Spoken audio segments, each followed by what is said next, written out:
Shri S Jayakumar, ഇതാ ഇപ്പോൾ ശബരിമല സ്വർണ്ണക്കവർച്ചയുമായി ബന്ധപ്പെട്ട് ജയറാം കേന്ദ്ര ഏജൻസിയായ ഇഡിക്ക് മുന്നിലേക്ക് എത്തുകയാണ്.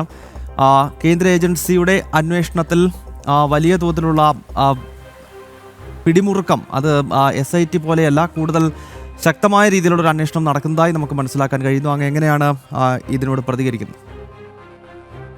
ഏതായാലും നമ്മുടെ ശബരിമല SIT അന്വേഷണത്തിന്റെ ഭാഗമായിട്ട് നമുക്ക് പലപ്പോഴായിട്ട് നമ്മൾ കണ്ടത് പല കാര്യങ്ങളും മറച്ചു വെക്കാനും അതിലെ പല പ്രതികളെ രക്ഷിക്കാനുള്ള ശ്രമം, കോടതി തന്നെ ആവശ്യപ്പെട്ടപ്പോൾ അറസ്റ്റ് ചെയ്യാതിരിക്കുക, നീട്ടിക്കൊണ്ടുപോവുക, കേസ് തന്നെ നീട്ടിക്കൊണ്ടുപോവുക, ചാർജ് ഷീറ്റ് സമർപ്പിക്കാതിരിക്കുക, ഇത്തരത്തില് എനിക്കിത് ഇടതുപക്ഷ സർക്കാരിന്റെ ഒരു നയം നടപ്പാക്കുന്ന തരത്തിലായി പോയി എന്ന് പറയാതിരിക്കാൻ വയ്യ SITയുടെ കാര്യങ്ങൾ.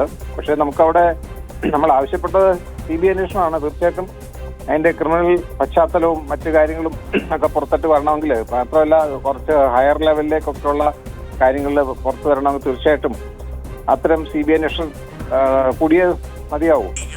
പക്ഷെ ഇതില് നമ്മുടെ ഒരു ഗുണകരമായ മാറ്റം ഉണ്ടായത് ED ഈ വിഷയത്തിൽ ഇടപെട്ടു എന്നുള്ളതാണ്. കാരണം വെച്ചാൽ തീർച്ചയായിട്ടും ഇത് പണത്തിന്റെ ഇടപാടുണ്ടല്ലോ. കാരണം വെച്ചാൽ പണത്തിന് വേണ്ടിയിട്ടുള്ള ചെയ്യുന്ന ഒരു മോഷണം എന്നുള്ള നിലയിൽ അതിന്റെ കള്ളപ്പണ ഇടപാടുകളും ഒക്കെ വരുന്നുണ്ട്. PMLA ആക്ട് പ്രകാരമുള്ള നിയമം നടപ്പാക്കുന്നതിന് വേണ്ടിയിട്ട് ശരിക്കും അത് അധികാരപ്പെട്ട ഏജൻസി എന്നുള്ളതിൽ ED വന്നു. വളരെ നല്ല കാര്യം. അപ്പൊ ED വന്നുകൊണ്ട് ഞാൻ കാണുന്ന ഒരു വളരെ ഗുണകരമായ കാര്യം, ഈ ഞാൻ നേരത്തെ പറഞ്ഞ പോലെ ഇതിന്റെ ക്രിമിനൽ ട്രെയിൽ ഇപ്പോഴും വേണ്ട തരത്തിൽ SIT അന്വേഷിച്ച് കണ്ടുപിടിക്കുന്നില്ല.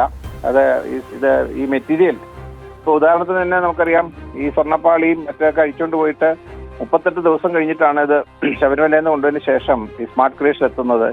ഈ ദിവസങ്ങളിൽ എവിടെയൊക്കെ പോയി എന്ത് ചെയ്തു എന്നുള്ളതൊന്നും ഇതുവരെ അവർ കണ്ടുപിടിക്കുകയോ ഒന്നും ചെയ്തിട്ടില്ല. തൊണ്ടിമുതൽ തന്നെ കണ്ടുപിടിച്ചിട്ടില്ല. അതാണ് അവസ്ഥ. അപ്പൊ അങ്ങനെ ഇരിക്കുക തീർച്ചയായിട്ടും ഈ ED അന്വേഷണത്തില് ഈ ഫിനാൻഷ്യൽ ട്രെയിൽ അന്വേഷിക്കുമ്പോൾ ഇതെല്ലാം പുറത്തേക്ക് വരും. അവിടെയാണ് എനിക്ക് തോന്നുന്നു ജയറാമിന്റെ ഇപ്പം ഈ പറഞ്ഞ ഇന്ന് അദ്ദേഹത്തെ വിളിപ്പിക്കുകയും അതിനെക്കുറിച്ച് അദ്ദേഹത്തിന്റെ മൊഴിയെടുക്കുകയും ചെയ്യുമ്പോൾ ആ ഒരു ആസ്പെക്ട് കുറച്ച് അപ്പാർട്ട് ഫ്രം ഫിനാൻഷ്യൽ തിങ്, ഈ ഒരു കാര്യം ഈവൻ ക്രിമിനൽ ട്രെയിലിനെ കുറിച്ച് പോലും കുറെ ഇൻഫർമേഷൻ കിട്ടാൻ സാധിക്കും. കാരണം അദ്ദേഹം ചെന്നൈയിലായിരുന്നു ആ സമയത്ത്. ഈ പോറ്റി ഇതുമായിട്ട് സഞ്ചരിച്ചുകൊണ്ടിരിക്കുമ്പോഴാണല്ലോ ജയറാമിന്റെ വീട്ടിലെത്തി അദ്ദേഹത്തെ വിളിച്ച് അദ്ദേഹത്തിന്റെ വീട്ടിൽ ഇത് കൊണ്ടുവെക്കുകയും പൂജ നടത്തുകയൊക്കെ ചെയ്തു. അതുകൊണ്ട് തീർച്ചയായിട്ടും അവർ തമ്മിൽ അതിന്റെ ഒരു കമ്മ്യൂണിക്കേഷൻ നടന്ന് കാണും. അതുകൊണ്ട് മാത്രമല്ല ഞാൻ പറഞ്ഞത്, ഈ ശബരിമലയിൽ അഴിച്ചുകൊണ്ട് പോയിട്ട് 38 ദിവസത്തോളം കഴിഞ്ഞിട്ടാണ് സ്മാർട്ട് ക്രേഷ് എത്തിച്ചതൊന്നും. രണ്ടാമത് അവിടുന്ന് ഈ പൂശിയ സ്ഥാനം തിരിച്ചു കൊണ്ടുവരുമ്പം തിരുവാഭരണ കമ്മീഷൻ അവിടെ ചെന്ന് അദ്ദേഹത്തിന്റെ നേതൃത്വത്തിൽ ഏറ്റുവാങ്ങിയെങ്കിലും അത് നേരെ ശബരിമലയിൽ കൊണ്ടുവന്നില്ല എന്ന് വളരെ വലിയ കുറ്റകരമായ അവസ്ഥ അവിടെയുണ്ട്.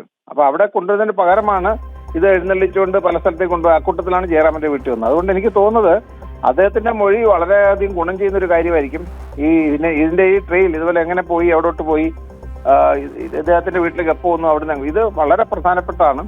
അത് ഫിനാൻഷ്യൽ ട്രെയിൽ ഉണ്ടാവും. കാരണം ഇതിന് പണം മുടക്കിയോ, ഇപ്പൊ അദ്ദേഹം തന്നെ പണം കൊടുത്തിട്ടാണോ കൊണ്ടുവന്നത്, അതല്ല എന്താണ് അതിന്റെ പിന്നിലെന്ന് വരികയും, കൂടാതെ ഈ ഞാനീ പറഞ്ഞ ക്രിമിനൽ ട്രെയിലിലേക്കും വെളിച്ചം വീശുന്ന തരത്തിലാവും. അവിടെ തീർച്ചയായിട്ടും അദ്ദേഹം സത്യസന്ധമായ രീതിയിൽ തന്നെ മൊഴി നൽകുമെന്നാണ് ഞാൻ വിശ്വസിക്കുന്നത്. കാരണം ഇന്ന് ചെറിയ വിഷയമല്ല, അദ്ദേഹം ഒരു ഭക്തനാണെന്നാണ് ഞാൻ മനസ്സിലാക്കുന്നത്. അതുകൊണ്ട് തീർച്ചയായിട്ടും ശബരിമല അയ്യപ്പന്റെ ഭക്തിയോടുകൂടി ആയിരിക്കണമല്ലോ അദ്ദേഹം ഈ ഇത് വീട്ടിലേക്ക് കൊണ്ടുവരാനൊക്കെ സാധിക്കും. സത്യം പറഞ്ഞാൽ അത് തെറ്റായി പോയെന്ന് പറയാതിരിക്കാൻ നിവൃത്തിയില്ല. കാരണം ഒരിക്കലും ആരായാലും ശരി, അയ്യപ്പന്റെ ക്ഷേത്രത്തിന്റെ ഭാഗമായിട്ട് ഒരു വസ്തു പോലും നമ്മൾ അത്രത്തോളം രീതിയിലാണ് അത് കാണുന്നത്. അതൊരിക്കലും നമ്മുടെ ഒന്നും വീടുകളിൽ പ്രവേശിപ്പിക്കാൻ പാടില്ല. അതൊക്കെ അങ്ങനെ ഒരു കുറ്റകരമായ കാര്യം അവിടെ ഉണ്ട്. അത് നമുക്ക് കാണാതിരിക്കാൻ വയ്യ. പക്ഷെ എന്നിരുന്നാലും അദ്ദേഹത്തിന്റെ ഇനിയുള്ള നിലപാട് ഇതിന് അനുകൂലമായിട്ട്, അല്ലെങ്കിൽ കേസിന് അനുകൂലമായ രീതിയിൽ, അല്ലെങ്കിൽ ഈ നടന്ന കുറ്റവാളികളെ പുറത്തേക്ക് കൊണ്ടുവന്ന രീതിയിൽ അദ്ദേഹം കൂടുതൽ തെളിവുകൾ തരും.